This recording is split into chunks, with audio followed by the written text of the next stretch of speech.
Mungkin kalian sebelumnya pernah menonton video tentang pembahasan mengenai konsep dasar ekonomi sosialis dan ekonomi Islam yang kayak gini nih. Kalau kita perhatiin nih, dari kolom komentar video-video mengenai sistem ekonomi sosialis dan Islam tersebut, banyak yang suka nanya, emang apa sih yang membedakan antara kedua sistem ekonomi tersebut? Sebelum kita bahas apa saja perbedaannya, kita perlu tahu dulu nih, bagaimana awal munculnya sistem ekonomi sosialis dan sistem ekonomi Islam ini. Sistem ekonomi sosialis.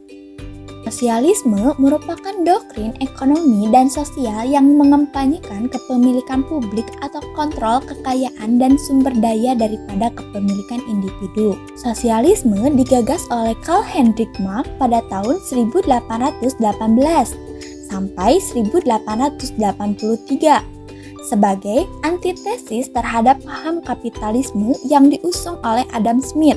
Marx mengkritik sistem kapitalis yang mewarisi sifat ketidakadilan ini. Kesimpulan dari karakteristik sistem ekonomi sosialis ini yaitu yang pertama ada komitmen pada kesetaraan masyarakat dan yang kedua ada keyakinan bahwa sangat dimungkinkan untuk membentuk sistem egaliter yang berasaskan pada nilai solidaritas dan kerjasama. Sistem ekonomi Islam.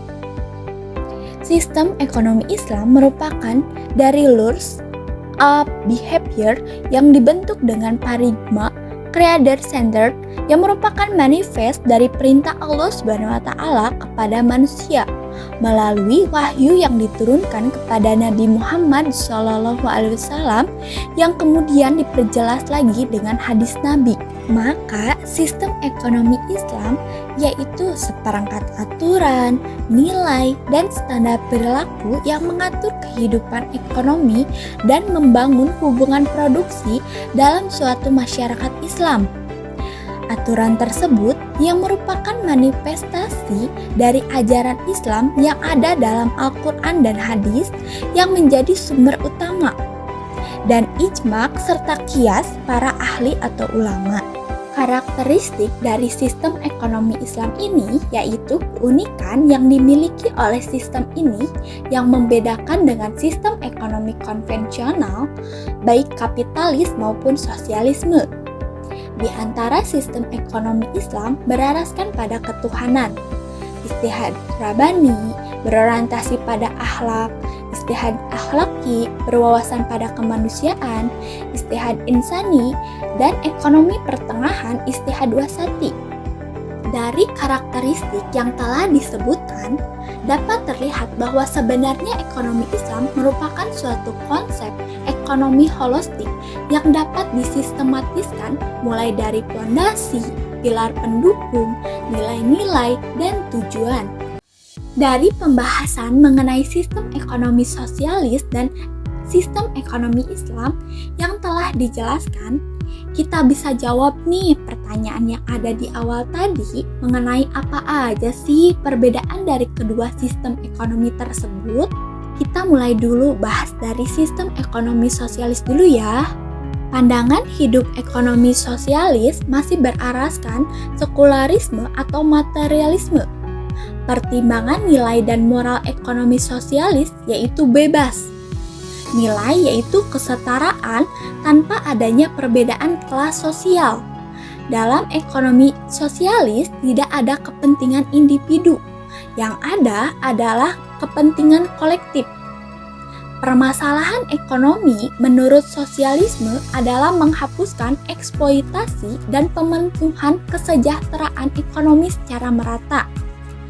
Kepemilikan sumber daya dikontrol hanya oleh kelompok atau negara dan intervensi penuh dari pemerintah. Sedangkan dalam sistem ekonomi Islam, pandangan hidup ekonomi Islam berpegang pada agama, bahwa Islam sebagai pedoman hidup. Pertimbangan nilai dan moral harus sesuai dengan ajaran Islam atau nilai Islam, yaitu halal, haram, etika, moral, dan akhlak. Dalam ekonomi Islam lebih mengutamakan kepentingan sosial daripada kepentingan individu. Permasalahan ekonomi menurut Islam yaitu perbedaan manusia tidak ditentukan oleh kekayaan, tetapi oleh ketakwaan. Maka, Islam menghendaki keselarasan dengan ajaran Islam dalam mencari dan juga membelanjakan harta. Kepemilikan sumber daya ekonomi, Islam mengakui terhadap kepemilikan individu dan sosial. Intervensi pemerintahan hanya dilakukan jika adanya distorsi pasar. Dari video ini, kita berharap kalian semua jadi punya pandangan yang lebih menyeluruh dan mendalam terkait sistem ekonomi sosialis dan sistem ekonomi Islam. Jadi, diskusi ini lebih luas. Oh iya, rangkuman dari video ini bisa kalian lihat di tabel di bawah ini ya. Sampai ketemu lagi di video selanjutnya. Bye-bye!